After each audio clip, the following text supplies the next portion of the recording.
Thursday, August 20th, 2009. We're talking with Willard Williams in the video room at City Hall in Rowlett, Texas. Mr. Williams is 81 years young. My name is Ken Middaugh, and I'll be talking with Willard today. Willard's a friend of mine, and we're members of the local Rowlett seniors group called the Rockers. Willard will talk about his time in the U.S. Armed Forces and events during the 1940s. My story is not a war story, but a wartime story. More about things that happened during the fabulous 40s, which was during my teenage years.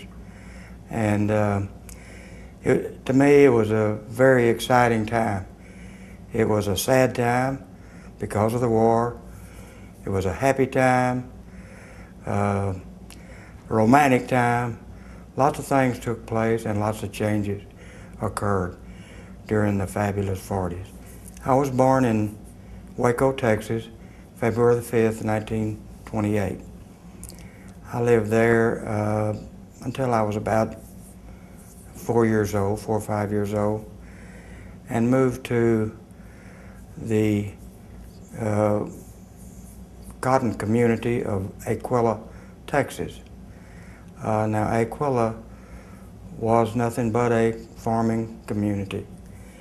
The main attractions there were two cotton gins. And I became, well, as a matter of fact, I was introduced to the fine art of picking cotton at that time. Also, silent movies in the country, where we would, a tent show would come around once a year, and generally it was during cotton picking time. And my grandfather was the blacksmith of the town, so he would make sure that I would go to see the silent movie, and he would read the story to me. I thought that was fantastic, and it was. I didn't think too much of the cotton picking. So in 1936, my mother and I moved to Dallas, and I've been in the Dallas area ever since. I started to school in the Dallas Independent School District, and when the war started in 1941, I think I was in junior high school.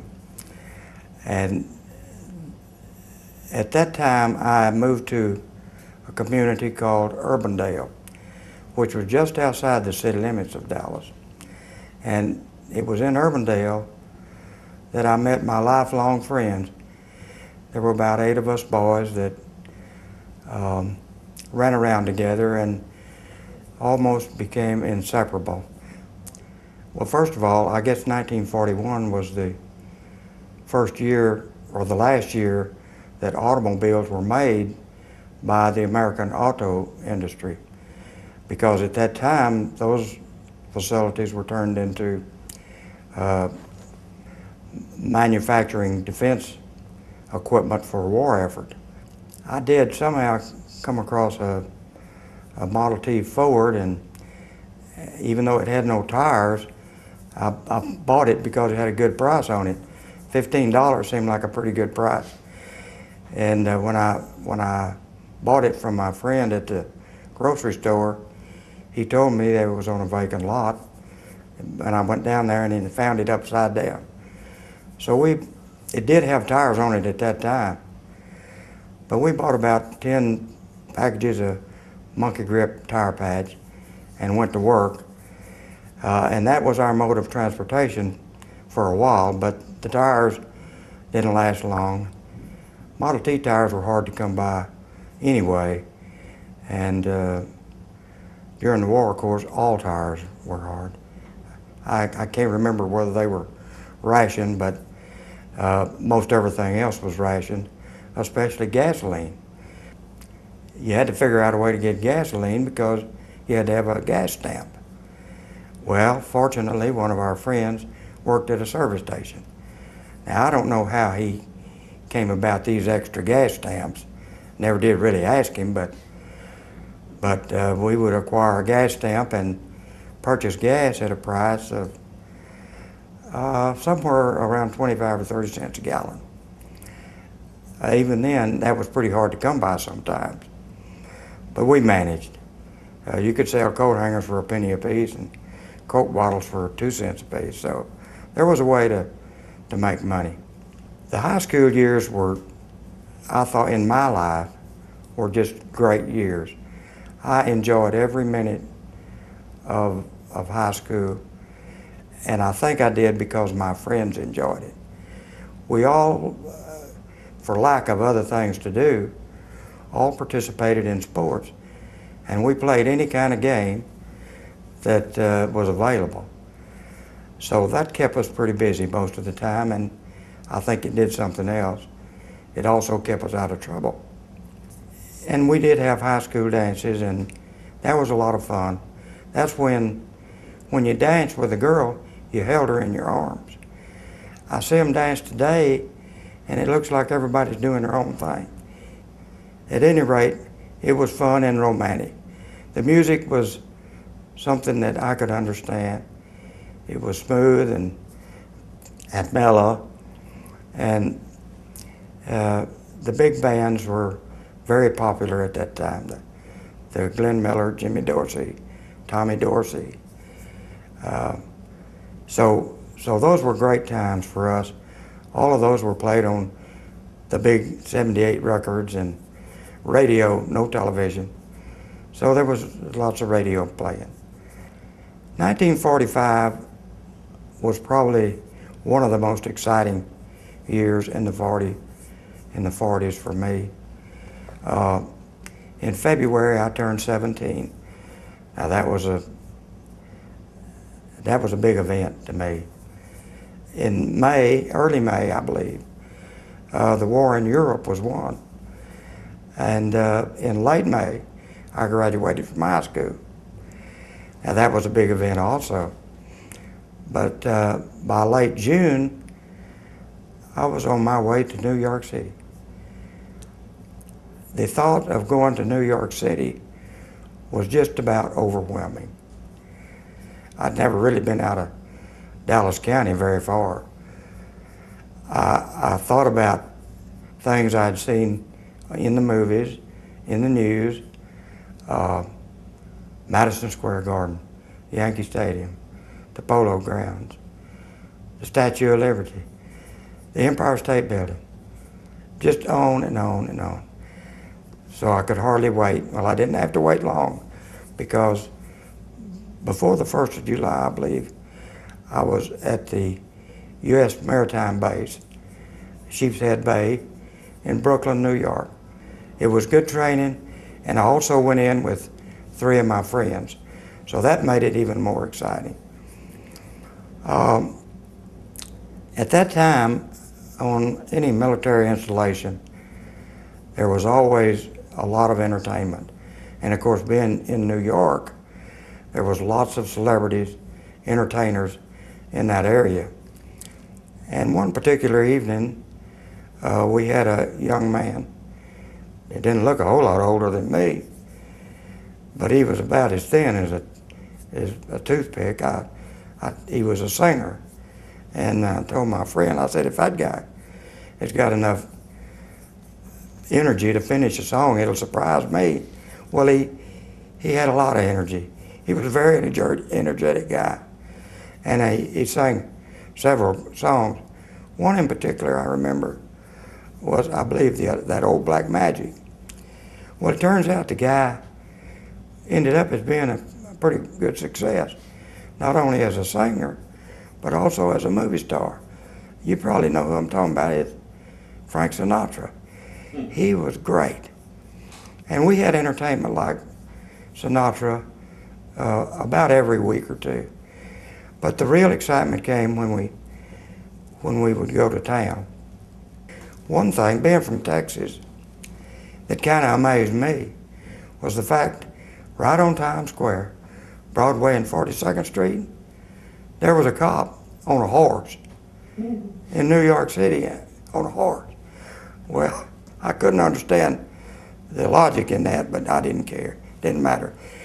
Coney Island at that time, in 1945, was something like you had never seen before. We had never heard of Disneyland, never heard of Six Flags, Disney World, Epcot.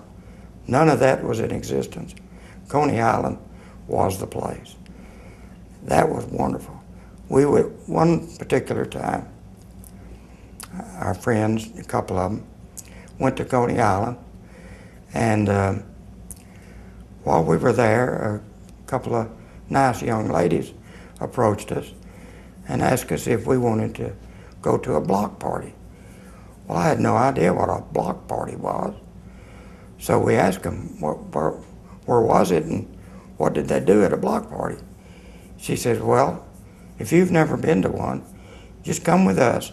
There'll be lots of fun, lots to eat, plenty to drink, and dancing. So we went to the block party. Well, the ladies were right. They underestimated the fun that we had. Everybody, of course, knows what a block party is now. They block out each end of the street. And all the neighbors, all the residents in the block bring food and beverages of all kinds, even beer. We had so much food and wonderful food. It seemed like there must be a lot of Italians in the neighborhood because an awful lot of pasta dishes and just all kind of wonderful bread. And we danced in the street, music, until we just finally gave out. And I don't know what time we shut the party down, or the residents did, but at any rate, it was a wonderful experience. And I thought right then, people in New York were wonderful people, and people treated servicemen at that time like they were kings. It was just fantastic. I guess I was fortunate in that I happened to be in Times Square on VJ Day. Now, the atomic bomb was dropped on August 6, 1945. The actual surrender by the Japanese occurred on August 14th. I believe in the Orient it was August 15th at that time. It was August 14th at Times Square. Well, you can imagine the happiness and joy of all the people when they found out the war was over. There is a famous picture of a sailor kissing his nurse. Now the sailor happened to be in his navy blues, and the nurse was in a white uniform. And that picture was shown all over the world for years, I guess. But that sailor wasn't the only one kissing a young lady.